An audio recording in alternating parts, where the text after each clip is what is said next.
जय श्री कृष्ण। ओम नमो भगवते वासुदेवाय नमः। पुत्रदा एकादशी व्रत कथा। पौष शुक्ल एकादशी। महाराज युधिष्ठिर ने पूछा, हे भगवान, आपने सफला एकादशी का महात्म्य बताकर बड़ी कृपा की। अब कृपा करके यह बतलाइए कि पौष शुक्ल एकादशी का क्या नाम है और उसकी विधि क्या है और उसमें कौन कौन से देवता का पूजन किया जाता है। भक्त वत्सल भगवान श्री कृष्ण बोले, हे राजन, इस एकादशी का नाम पुत्रदा एकादशी है। इसमें भी नारायण भगवान की पूजा की जाती है। इस चर और अचर संसार में पुत्रदा एकादशी के व्रत के समान दूसरा कोई व्रत नहीं है। इसके पुण्य से मनुष्य तपस्वी, विद्वान और लक्ष्मीवान होता है। इसकी मैं एक कथा कहता हूँ, सो तुम ध्यान पूर्वक सुनो। भद्रावती नामक नगरी में सुकेतु नाम का एक राजा राज्य करता था। उसके कोई पुत्र नहीं था। उसकी स्त्री का नाम शैव्या था।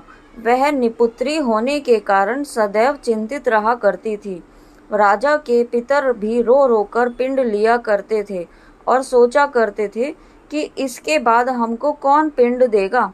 राजा को भाई, बांधव, धन, हाथी, घोड़े, राज्य और मंत्री, इन सब में से किसी से भी संतोष नहीं होता था। वह सदैव यही विचार करता था कि मेरे मरने के बाद मुझको कौन पिंडदान करेगा। बिना पुत्र के पितरों और देवताओं का ऋण मैं कैसे चुका सकूंगा। जिस घर में पुत्र ना हो उस घर में सदैव अंधेरा ही रहता है। इसलिए पुत्र उत्पत्ति के लिए प्रयत्न करना चाहिए। जिस मनुष्य ने पुत्र का मुख देखा है वह धन्य है। उसको इस लोक में यश और परलोक में शांति मिलती है, अर्थात उनके दोनों लोक सुधर जाते हैं। पूर्व जन्म के कर्म से ही इस जन्म में पुत्र, धन आदि प्राप्त होते हैं। राजा इसी प्रकार रात दिन चिंता में लगा रहता था।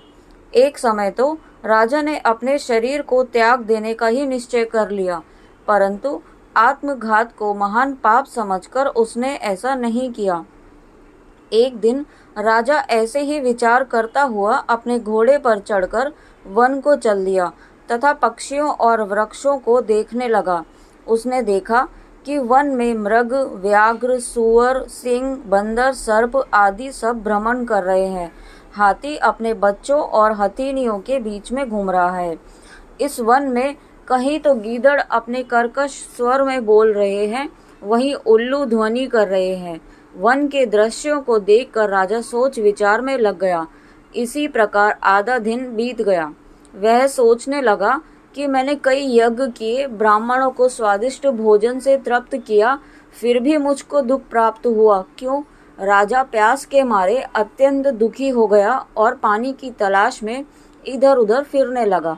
थोड़ी दूरी पर राजा ने एक सरोवर देखा।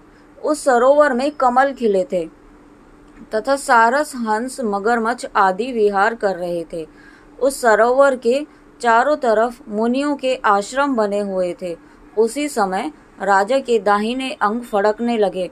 राजा शुभ शकुन समझकर घोड़े से उतरकर मुनियों को दंडवत प्रणाम करने के लिए बैठ गया। राजा को देखकर मुनियों ने कहा, हे राजन, हम तुमसे अत्यंत प्रसन्न हैं। तुम्हारी क्या इच्छा है सो कहो। राजा ने पूछा, महाराज, आप कौन हैं और किस लिए यहाँ आए हैं? कृपा करके मुझे बताइए। मुनि कहने लगे कि हे राजन, आज संतान देने वाली पुत्रदा एकादशी है। हम लोग विश्वदेव हैं और इस सरोवर में स्नान करने के लिए आए हैं। यह सुनकर राजा कहने लगा कि महाराज, मेरे भी कोई संतान नहीं है। यदि आप मुझ पर प्रसन्न हैं तो एक पुत्र का वरदान दे दीजिए। मुनि बोले, हे राजन, आज पुत्रदा एकादशी है। आप अवश्य ही इसका व्रत करें। भगवान की कृपा से अवश्य ही आपके घर में पुत्र होगा।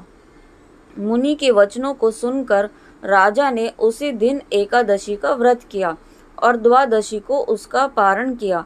इसके पश्चात मुनियों को प्रणाम करके महल में वापस आ गया। कुछ समय बीतने के बाद रानी ने गर्भ धारण किया और 9 महीने के पश्चात उनके एक पुत्र हुआ। वह राजा राजकुमार अत्यंत शूरवीर, यशस्वी और प्रजापालक था। श्री कृष्ण बोले, हे राजन, पुत्र की प्राप्ति के लिए पुत्रदा एकादशी का व्रत करना चाहिए। जो मनुष्य इस महात्म्य को पढ़ता है या सुनता है, उसे अंत में स्वर्ग की प्राप्ति निश्चित ही होती है। बोलो जय जय श्री हरि, जय जय श्री राधे।